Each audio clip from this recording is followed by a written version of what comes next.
The city skyline glittered through the floor-to-ceiling windows, a mosaic of lights against the velvet darkness of night. Ethan sat at his desk, the soft glow of a desk lamp casting shadows across the papers sprawled before him. His pen moved steadily, the scratch of ink on paper the only sound in the otherwise silent office. It was well past midnight, and the rest of the floor was deserted, the usual hum of activity replaced by an eerie stillness. He adjusted his tie, feeling the weight of the decision in his hands. The document he was signing wasn't just a contract, it was a lifeline, a gamble that could either save the company or sink it entirely. Ethan had been with Hargrove Enterprises for 5 years, climbing the ranks from a junior analyst to a senior executive. At 29, he was the youngest in the C-suite, a fact that earned him both admiration and resentment.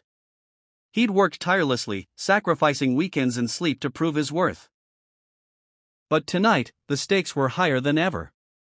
The company was teetering on the edge of bankruptcy, its stock plummeting after a series of bad investments. The board had given him one last chance to turn things around, and this deal, a merger with a rival firm, was his Hail Mary pass. He paused, the pen hovering over the signature line. Doubt crept in, a cold whisper in his mind. What if he was wrong? What if this merger, touted as a salvation, turned out to be a Trojan horse? He rubbed his temples, the fatigue of the past week settling into his bones. That's when he heard it, the soft click of polished shoes on the hardwood floor. Ethan's head snapped up. Standing in the shadows near the window was Mr. Hargrove himself, the CEO. The man was a legend in the business world, a silver-haired titan who had built the company from a small startup into a corporate giant. At 62, he still carried an air of authority that made even the boldest executives shrink. His suit was impeccable, his hands clasped behind his back as he gazed out at the city.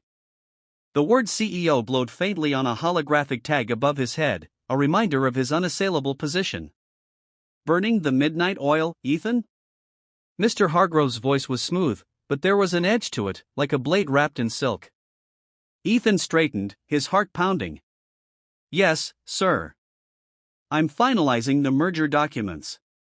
We need to submit them by morning if we're to meet the deadline.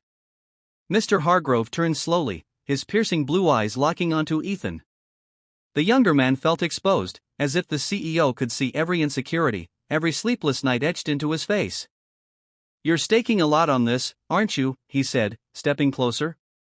The board's counting on you. I'm counting on you. The weight of those words pressed down on Ethan. He nodded, swallowing hard. I've analyzed every angle, sir. The merger with Sterling Corp will bring in the capital we need and stabilize our stock. It's our best shot. Best shot, Mr. Hargrove repeated, a faint smirk playing on his lips. He walked to the desk, picking up a copy of the contract. His eyes scanned the pages, and Ethan held his breath. The CEO had a reputation for spotting flaws others missed, a skill that had saved the company more than once. After what felt like an eternity, he set the document down. It's a bold move, Mr. Hargrove said finally. But boldness without caution is recklessness. Tell me, Ethan, what happens if Sterling's financials are as shaky as the rumors suggest? Ethan's stomach dropped. He'd heard the rumors, whispers of mismanagement at Sterling Corp, but the due diligence reports had come back clean. Or so he thought. I've reviewed the financials with our team, he stammered. They passed every audit. Did they? Mr. Hargrove raised an eyebrow, reaching into his jacket pocket. He pulled out a thin tablet, tapping it to life.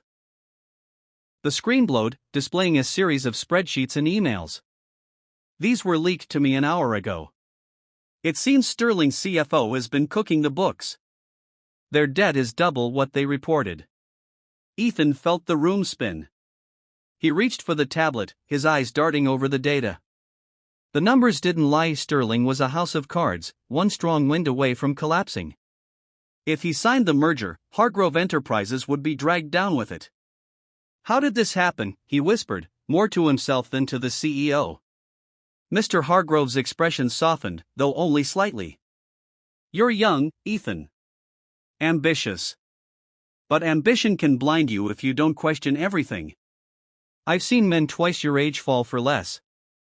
The rebuke stung, but Ethan couldn't argue. He'd been so focused on saving the company that he'd overlooked the possibility of deception. Shame burned in his chest as he looked at the unsigned contract. "What do we do now, sir? The board expects this by morning." Mr. Hargrove leaned against the desk, crossing his arms. "We adapt. Call an emergency meeting with the legal team.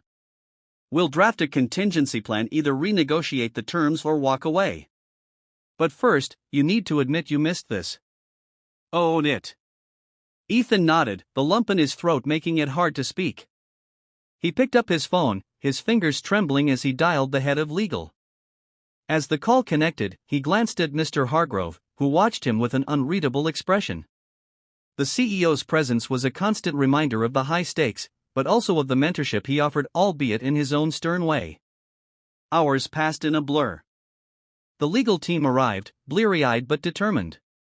They pored over the leaked data, crafting a revised proposal that included stricter financial safeguards and an escape clause. Ethan worked alongside them, his exhaustion giving way to a renewed focus. Mr. Hargrove stayed, offering occasional insights but mostly observing. It was clear he was testing Ethan, gauging his ability to handle the crisis. By 4 a.m., the new contract was ready. Ethan signed it with a steady hand, the weight of the decision now tempered by caution. He handed it to Mr. Hargrove, who reviewed it silently before nodding. "This will do," he said. "You've learned a valuable lesson tonight, Ethan. Trust, but verify. It's the cornerstone of this business." Relief washed over Ethan, though it was tinged with exhaustion. "Thank you, sir. I won't let this happen again." Mr. Hargrove smiled, a rare sight. "See that you don't. Now go home. You've earned some rest." As Ethan gathered his things, he glanced out at the city, its lights now dimming as dawn approached. The night had been a trial by fire, but he'd emerged stronger. Mr. Hargrove's shadow loomed behind him, a figure of authority but also of guidance. For the first time, Ethan felt like he might just belong in this world of high-stakes decisions and sleepless nights. The elevator doors closed behind him, and as he descended, he thought about the road ahead. The merger was far from certain, but he'd faced his first real test and come through. The city awaited, its challenges as endless as its lights, and Ethan was ready to meet them one signature at a time.